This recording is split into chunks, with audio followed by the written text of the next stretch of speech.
मित्राणि नम संस्कृत संस्कृत वाणी गंगा चैनल पर मेघदूत में पूर्व में की व्याख्या चल रही है। 57 श्लोकों तक के अर्थों को बता दिया गया है। आज 58 नंबर का श्लोक लेकर आए हैं और मंदाक्रांता छंद है और मंद और अक्रांत लय से कांता के पास पहुंचा जा रहा है।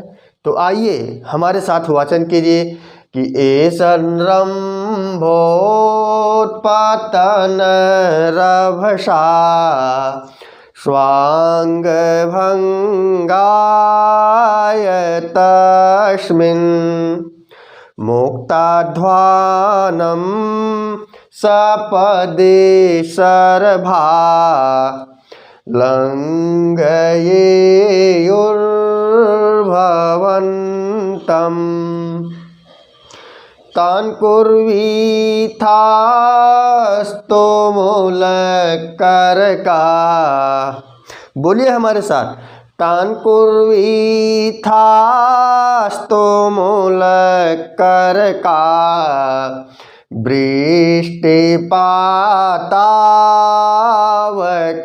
वृष्टिपातावकीर्णान् किवान स्युः परिभवपदं निष्फलारम्भयत्ना।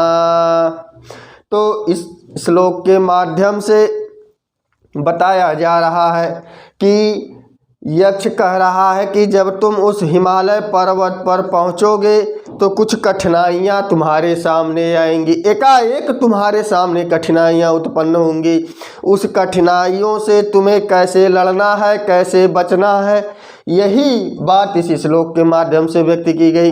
हाँ, चैनल पर पहली बार है, सब्सक्राइब करें, ज़्यादा से ज़्यादा लाइक करें और वीडियो को अंत तक देखें। तो आइए इसका अर्थ जानते हैं। तो बताया गया कि तस्मिन सप्तमी विभक्ति लगी है कि तस्मिन अर्थात उसी हिमालय पर्वत पर या उसी हिमालय पर्वत में। तो तस्मिन उसी हिमालय पर्वत में संरंभोत्पतन रभसा। संरंभ माने होता है क्रोध से, उत्पतन उछल कूद, रभसा तेजी से, अर्थात उसे हिमालय में क्रोध पूर्वक या क्रोध के कारण तेजी से उछल कूद करने वाले। तस्मिन् संरंभोत्पतन रभसा, उसे हिमालय पर तेजी से, तो तेजी से अर्थात क्रोध पूर्वक तेजी से उछल कूद करने वाले। ए शर्भा, एक एक अर्थ देखते रहिए। तस्मिन उसे हिमालय पर संरंभोत्पतन रभसा, संरंभ और उसके बाद उत्पतन माने उत्पल्लव। उत्पल्लव का अर्थ होता है उछल कूद करना। रभसा माने तेजी से, कि उसे हिमालय पर क्रोध के कारण तेजी से उछल कूद करने वाले। ए शर्भा, ए माने जो, शर्भा अर्थात यह एक मृग विशेष की जाति होती है और यह सिंह के समान शक्तिशाली होते हैं। यह जो शर्भा है ये सिंह के समान शक्तिशाली होते हैं, शेर के समान शक्तिशाली होते हैं। और इनकी एक और विशेषता है कि यह जो विशेष प्रकार के शरभ नामक मृग पाए जाते हैं यह 8 पैरों वाले होते हैं।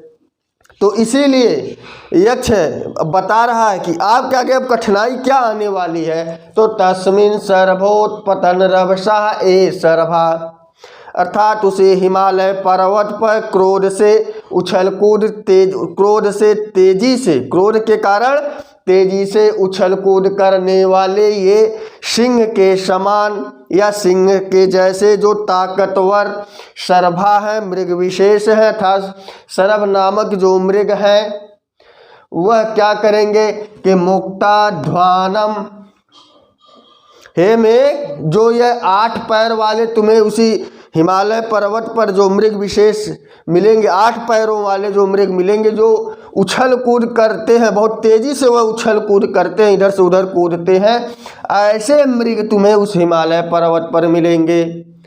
जब वह उस हिमालय पर्वत पर जब तुम्हारा आमना सामना होगा तो मुक्ताध्वानम भवंतम, मुक्ताध्वानम का विशेषण दिया गया है भवंतम के उनके मार्ग को छोड़ कर जाना, उनके मार्ग को छोड़कर, मुक्ताध्वानम अर्थात उस सरभ के मार्ग में तुम न पड़ना, उनके मार्ग को छोड़कर अर्थात बगल से निकलना।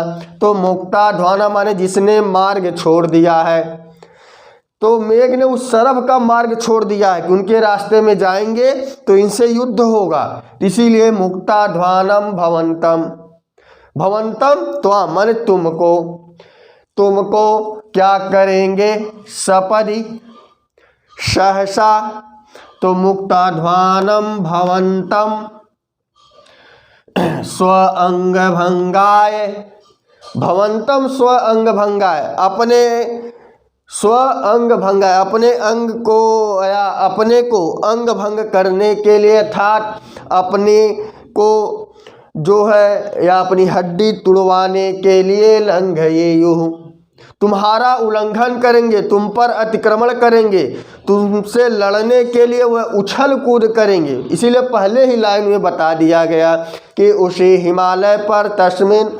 सरम्भोत्पतन रभसा के जो क्रोध के कारण तेजी से उछल कूद करने वाले ए शरभा सिंह के समान शक्तिशाली जो सरभ मृग है, वह आपके मार्ग को छोड़कर, जब तुम उनके मार्ग को छोड़कर आगे बढ़ोगे तो भवंतम तुमको क्या करेंगे, स्व अंग भंगाय, अपने को अंग भंग करने के लिए लंघेयुः,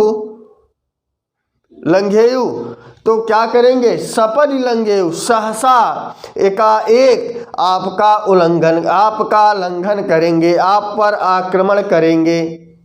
क्लियर हो गया। तो सपदि लंघेयुः, आप पर आक्रमण करेंगे, आपका अतिक्रमण करेंगे। तो तुम्हें करना क्या है, तो आ जाइए नीचे कि तान कुर्वे थास्तो मूल कर का वृष्टिपाताव केरणान। तो यहाँ बताया गया कि तान कौन, अर्थात उस सरभ मृग पर, तान उस सरभ मृग पर क्या करना, तुमुल करक वृष्टिपात, अर्थात तुमुल माने होता है कि मूसलाधार, करक वृष्टि ओले की बारिश, पात माने करना, तुमुल करका वृष्टिपात, उस पर अवकीर्णान, एक जब तुम्हारे ऊपर सपदि लंघेयुः, एकाएक तुम पर सहसा या अचानक तुम्हारा अतिक्रमण करेंगे, तुम पर आक्रमण करेंगे, क्योंकि मेघ तुम हो ऊंचे और सरभ जो नामक विशेष मृग है वह है नीचे, वह आपसे लड़ने के लिए आपके पास उछलकर पहुंचने का प्रयास करेंगे और उनका प्रयास निष्फल ही होगा, क्योंकि मेघ बहुत ऊंचा है और आपको अतिक्रमण करने के लिए जब वह छलांग लगाएंगे, लगाकर जब नीचे गिरेंगे तो स्व अंग भंगाय, वह खुद ही टूट फूट जाएंगे। तो इसीलिए तान उन्हें, किन्हें, उस सरभ मृग को क्या करना, तुमुल करका वृष्टि है, अर्थात जोरदार या भीषण करका ओले वृष्टि पात अवकीर्णान कुर्वी था। तान तुमुल करका वृष्टिपात अवकीर्णान कुर्वी था, तुम क्या करना, उनके ऊपर भीषण ओलों की बारिश करना, भीषण ओलों की बारिश करना, कुर्वी था करना, और जब उनके ऊपर बारिश करोगे तो वह तितर बितर हो जाएंगे। अवकीर्णान कुर्वी था माने यहाँ पर बताया गया कि अवकीर्णान, उनके ऊपर जब तुम वृष्टिपात करोगे तो वह इधर उधर अवकीर्णान तितर बितर हो जाएंगे। कुर्विथा माने करना चाहिए कि उनका अंग भंग ना हो, वह टूट फूट ना जाए, इसीलिए उनके ऊपर तुम ओलों की जो है भारी वर्षा करना, जिससे वह तितर बितर हो जाएंगे। क्लियर हो गया तीसरी लाइन का अर्थ। अब आ जाइए चौथी लाइन में कि वानश्यो परिभव पदन निष्फलारंभयत्ना,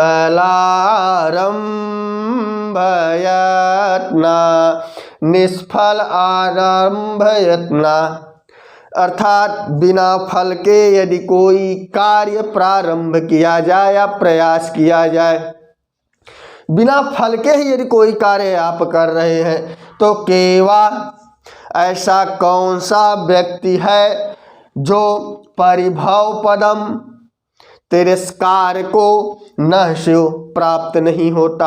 अर्थात आप यदि बिना निष्फल के, बिना प्रयोजन के यदि कोई कार्य प्रारंभ करोगे तो ऐसा इस संसार में कोई भी व्यक्ति नहीं होगा कि जो तिरस्कार को न प्राप्त हो, अर्थात उसे तिरस्कार अवश्य मिलेगा।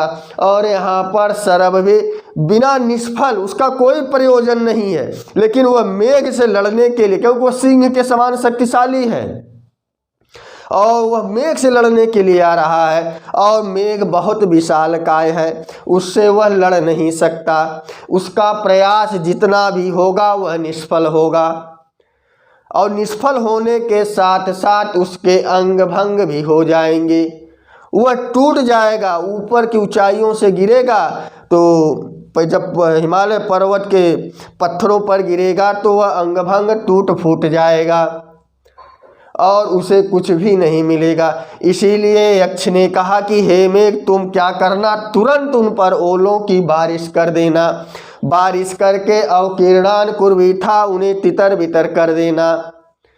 क्यों करना, तो बताया गया कि निष्फल आरंभ यत्ना, अर्थात बिना प्रयास के, बिना फल के कोई कार्य यदि आरंभ किया जाता है तो केवा, ऐसा कौन है जो परिभव पदम, अर्थात वह परिभव को प्राप्त नहीं होता, अर्थात वह निश्चित ही तिरस्कार पाता है। परिभव पदम न स्यो, अर्थात वह तिरस्कार को क्यों नहीं प्राप्त होता, वह अर्थात नशु नहीं होता, वह तिरस्कार को ही प्राप्त होगा। यहाँ ना का अर्थ जो है प्राप्त होने के अर्थ में, ऐसा कौन सा व्यक्ति है जो बिना सोचे विचारे कार्य को आरंभ कर दे, उसका फल मिलेगा कि नहीं मिलेगा। निष्फल प्रयोजन से यदि कोई कार्य कर रहे हो कि उसमें निश्चित है आपको हमेशा तिरस्कार मिलेगा। तो दिया केवा, ऐसा कौन है, न शिव, कि तिरस्कार को प्राप्त नहीं होना चाहिए, अर्थात वो तिरस्कार को निश्चित प्राप्त होगा। शिव जो है विधिलिंग लकार, प्रथम पुरुष बहुवचन का स्यात् स्यायताम शिव, ये रूप चलता है। तो यही इस श्लोक का अर्थ रहा। एक बार और देख लो कि तस्मिन् संरंभोत्पतन रवसा, अर्थात उसे हिमालय पर्वत पर सरंभो क्रोध के कारण उत्पतन उछल कूद करने वाले रवसा माने तेजी से, अर्थात क्रोध के कारण तेजी से उछल कूद करने वाले ए शर्भा, जो शरभ नामक विशेष मृग विशेष की जो जाति है, अर्थात जो 8 पैरों वाले मृग है, जो सिंह के समान शक्तिशाली है, वह मुक्ताध्वानम, उनके मार्ग को छोड़कर, भवंतम माने तुमको, हे मेघ उनके रास्ते में तुम मत जाना, जाओगे तो वह आप पर आक्रमण तो करेंगे ही, लेकिन उनसे बचकर तुम जाना, फिर भी वह शरभ आप पर आक्रमण करेंगे तो तुमको क्या करेंगे, उल्लंघन करने के लिए स्व अंगभंगाय सपरि, या स्व अंगभंगाय, अपने को अंगभंग करने के लिए, सपरि सहसा अचानक लंघयेयुः, आप पर आक्रमण करेंगे, सहसा आप पर, अचानक आप पर आक्रमण करेंगे। और वह आक्रमण करने के साथ ही उनके अंदर ये थोड़ा सा भी डर नहीं होगा कि यदि उतने ऊपर से गिरेंगे तो हमारी स्थिति क्या हो जाएगी। इसीलिए यक्ष ने पहले बता दिया कि वह खुद ही अपने अंग भंग हो जाएंगे, खुद ही टूट जाएंगे। इसीलिए हे मेघ तुम तुरंत क्या करना, उन्हें अवकीर्णान तितर बितर करने के लिए तुमुलकर का वृष्टिपात, उनके ऊपर ओलों की वृष्टि करना या बारिश करना। और जब बारिश कर दोगे तो वह वहाँ से हट जाएंगे, वह कम टूट फूट होगी, अर्थात वह ज़्यादा घायल नहीं होंगे, क्योंकि उन्होंने बिना फल के ही प्रयास किया। वह वहाँ तक पहुँच भी नहीं पाएंगे, मेघ को छू भी नहीं पाएंगे, लेकिन वह सिंह के समान बलवान है।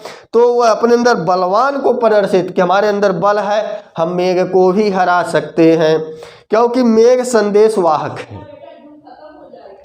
और मेघ जब संदेश वाहक है तो वह युद्ध करने के लिए हिमालय पर्वत पर नहीं गया है, वह तो अलकापुरी जाने वाला है। तो इसीलिए यहाँ पर मुक्ताध्वानम, यक्ष ने बता दिया कि तुम उसके मार्ग, जिसने उस मार्ग को मैंने सरभ के मार्ग को छोड़कर आगे बढ़ने की प्रयास किया, फिर भी वह सरभ आप पर एकाएक आक्रमण करेंगे। तो तुमको जो है उन्हें माने उन सरभों पर, उन सरभ जो मृग विशेष जीव हैं 8 पैरों वाले, उन पर जो है भारी ओलों की वृष्टि करना, वृष्टि करके उन्हें तितर बितर कर देना।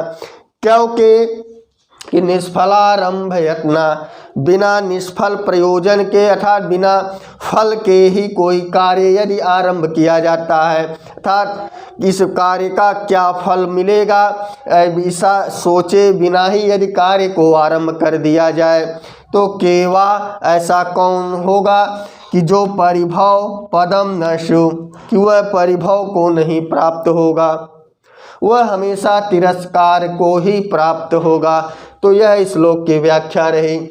यहाँ पर दिया गया कि सर्वोत्पतन रवसा, यह सर्भा का विशेषण है।